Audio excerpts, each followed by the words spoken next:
Hallelujah. Hallelujah. प्रियांनो, सुंदरशी साक्ष आहे आपल्यामध्ये. ही बहीण आपल्या मंडळीला नेहमी येते, देवाचं वचन ऐकते. ती सांगते की मी नेहमी मंडळीत येते आणि पास्टरांकडनं मी नेहमी आरोग्याचं वचन ऐकत असते.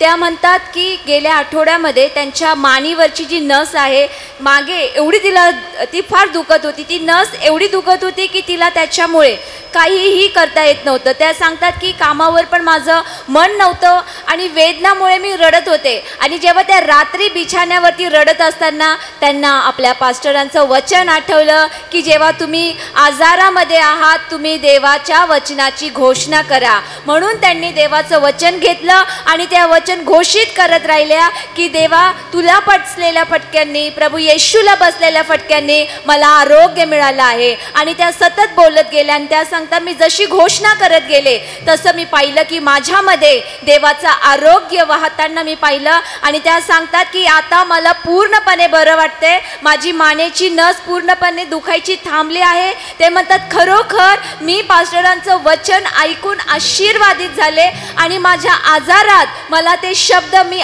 ऐकले, मला आठवले आणि मी जशी त्या वचनाची घोषणा केली तर देवाने मला आरोग्य दिलं. तर काने प्रियाने सुंदरच्या साक्षीसाठी आपण टाळ्या वाजवूया आणि देवाला धन्यवाद देऊया. Thank you Jesus.